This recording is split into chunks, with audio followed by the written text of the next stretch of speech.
Sérgio Tavares está chegando. Sérgio, querido, bom dia. Como é bom te ver, Sérgio.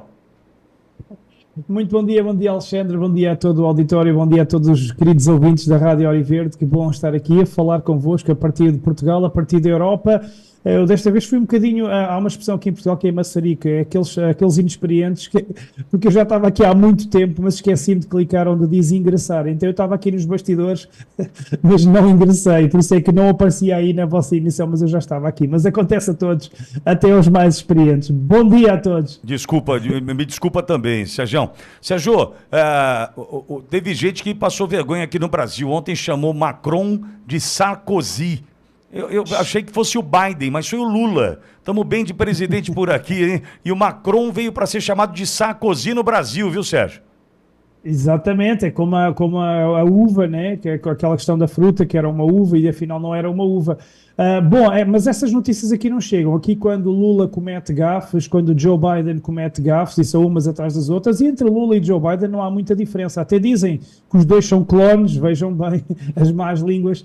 Portanto, essas notícias aqui não chegam. Aqui só chegam notícias quando eles fazem coisas boas. E o encontro entre Lula e Macron aqui passou na imprensa portuguesa como um encontro muito produtivo para proteger a Amazónia. Portanto, vejam bem como as coisas chegam distorcidas. Quando nós sabemos que nesta governação Lula o desmatamento na Amazónia está a bater recordes, as queimadas, a destruição da Amazónia. E é curioso que agora, ao contrário do que aconteceu no tempo de Bolsonaro, os artistas já não vêm chorar e fazer canções, ai, a nossa querida Amazónia. Agora estão todos caladinhos, a Greta Thunberg está caladinha, mas não admira que Lula e Macron estejam juntos, são dois fantoches do Fórum Económico Mundial, respondem aos mesmos donos das agendas globalistas e uma coisa podem ter a certeza, quando eles se encontram é sempre para o nosso mal. Podem ter a certeza, tal como Tedros Adhanom, diretor-geral do OMS, esteve aí em fevereiro com Lula e um mês depois o Brasil está agora nesse caos do dengue e tudo mais. Preparem-se porque quando essa seita se junta, vêm coisas más.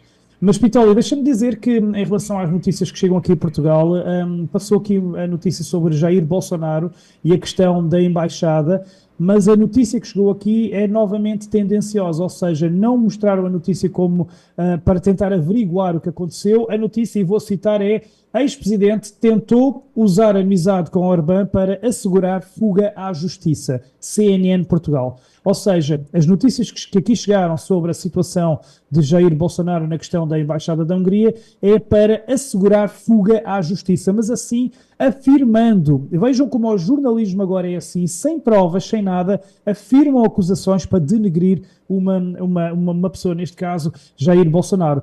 Por exemplo, em relação aos áudios de Mauro Cid, aqui em Portugal, nada, nem uma notícia. Em relação às imagens do 25 de Fevereiro, que é épica na Paulista, nada, nenhuma imagem. Mas em relação a uma notícia que é para deitar abaixo Jair Bolsonaro, claro, já aparece. Tal como apareceu quando foi da Super Live com os filhos de Bolsonaro, também apareceu logo aqui em letras gordas: Bolsonaro foge de jet ski.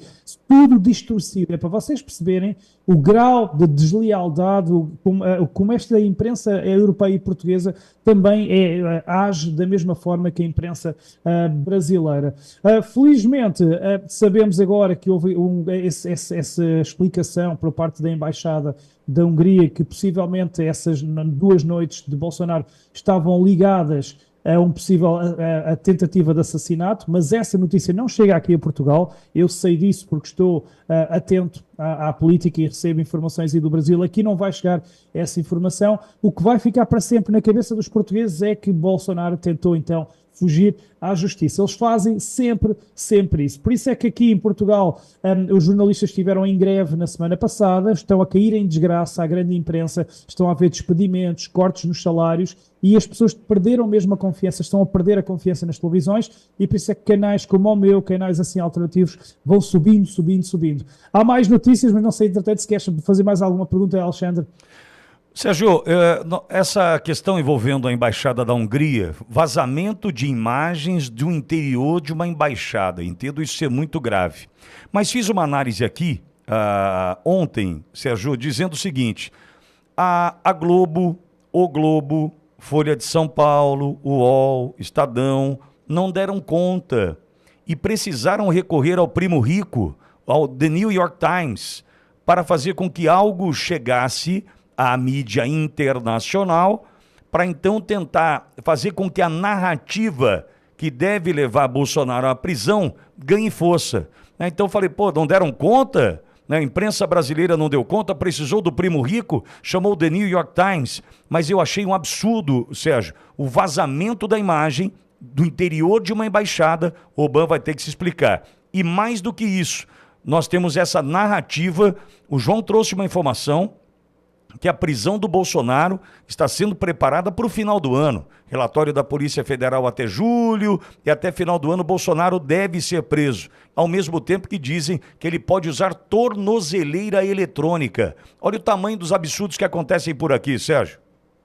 Sim, sem dúvida. E é curioso que sempre que é necessário que apareçam imagens para denegrir alguém da direita conservadora, Bolsonaro, etc., essas imagens acabam sempre por aparecer misteriosamente. Mas se forem precisas imagens do aeroporto de Roma, imagens do 8 de janeiro, imagens dos presos a fugir, essas aí desaparecem sempre misteriosamente.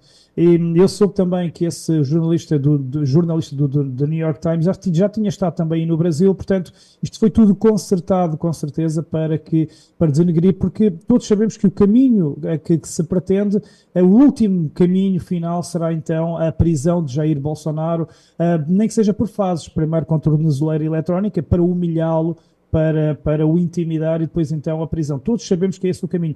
Mas também há quem diga que pode ter sido uma manobra de distração nesta altura, numa altura em que se contestava tanto Lula por causa dos casos do dengue, Lula é chamado agora de o genocídio dengue, para também abafar um bocadinho essas polémicas todas e centrar agora para outro caminho. Sempre tudo com a cumplicidade da imprensa, claro, sempre tendenciosa para um lado. Isso aí é completamente visível. Mas em relação à imprensa, aqui em Portugal nós também temos outras plataformas alternativas. Uma delas é uma agência noticiosa, uma plataforma noticiosa que é o TheBlindSpot.pt, que deu conta de uma investigação aí no Brasil sobre uma elaborada rede de censura.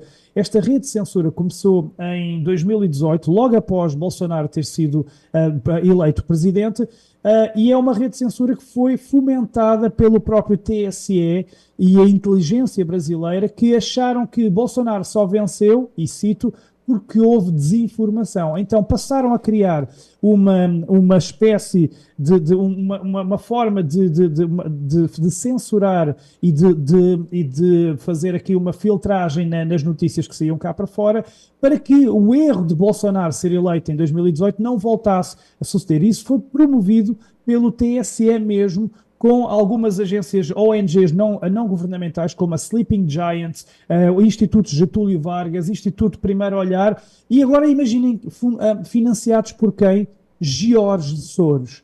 Jorge Soros financiou ONGs para se instalar essa rede de censura com os tentáculos no TSE. Portanto, é neste ponto em que estamos, a intromissão dos piores globalistas à face da Terra na política interna do Brasil, na vida política do Brasil. Portanto, foi uma investigação que eu até dei conta no meu canal também, essa rede de censura mesmo com ONGs, com Jorge Soros e TSE. Isto está absolutamente comprovado e o resultado, nós vimos o que aconteceu em 2022. Também dar conta que nessa plataforma de notícias deu conta esta semana uma notícia que vai deixar os gurus climáticos à beira de um ataque de nervos, porque imaginem, o gelo no Ártico está a aumentar, é o maior agora em 2024 das últimas 2 décadas, o que vai, obviamente, deitar por baixo aquelas narrativas alarmistas de que íamos ter verões sem gelo no Ártico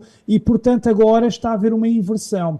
Os políticos que falavam tanto no Ártico estão agora a centrar atenções para a Antártida, cá para baixo, porque agora está a ver ao contrário. No Ártico está a aumentar o gelo, na Antártida, que estava minimamente estável, está a diminuir. Então António Guterres já foi visto na Antártida e agora ninguém fala no Ártico. Não interessa falar no Ártico com a neve e com o gelo a aumentar. Isto tudo, lá está, sempre a imprensa ligada ao serviço destas agendas todas. E por último também dizer-vos que para terminar aqui as notícias aqui de Portugal, Tivemos uma grande manifestação em Espanha, em Madrid, contra a OMS, contra a Organização Mundial de Saúde, por causa do tratado pandémico que vai ser agora votado em maio deste ano, cujo Brasil já assinou por baixo, Lula já assinou, e é um tratado pandémico que pretende passar acima da soberania dos países quando houver próximas pandemias proclamadas pela OMS. Ou seja, a própria OMS é que decide se há lockdown, se há uso de máscara, se há vacinação obrigatória, e os governos já nem têm palavras a dizer. Portanto, estes poderes que as nações globalistas estão a dar à OMS. Felizmente, há países que vão votar contra. Eu espero que Portugal, agora com o Chega, vote contra. Ainda por cima, agora, o partido de André Ventura conseguiu mais 2 deputados com os votos dos imigrantes. Portanto, em vez de 48 deputados, o Chega tem agora 50 deputados no Parlamento, e hoje está a haver absoluta convulsão na Assembleia da República, porque estão a tentar votar, eleger o Presidente da Assembleia da República, e não está a haver consenso, porque antes havia apenas 2 forças partidárias, o PS e o PSD, um de esquerda e um de falsa direita, direita-centro, e agora temos o Chega aqui no meio, quase com o mesmo poder, e então está muito complicado, porque o Chega não aceita que vá um esquerdista para Presidente da Assembleia. Então, vocês hoje, se abrirem as notícias de Portugal, está convulsão na Assembleia da República, mas assim que houver novidades e dados concretos, depois eu para a semana também farei essa atualização. Como é bom te ouvir, Sérgio. Você está bem de saúde? Está tudo bem, né, irmão? Tudo fantástico, e em contagem decrescente para primeiro ir ao Parlamento Europeu brevemente, dia 9 ou 10, fazer uma denúncia conjunta internacional sobre o que se passa no Brasil em pleno Parlamento Europeu. Podem contar com isso, lá estarei a dar-vos conta disso, senão muito provavelmente os brasileiros não saberiam. E depois então preparar a operação regresso ao Brasil e entrevista na delegacia de São Paulo ou de Brasília, conforme, mas isso ainda será mais à frente. Mas tudo ótimo, tudo fantástico, muito bom sempre estar aqui convosco, muito bom. Você é muito querido, Sérgio, boa semana para você, viu? Muito obrigado, forte abraço a todos. Sérgio Tavares conosco, direto de Lisboa, conversando com a audiência da Auriverde.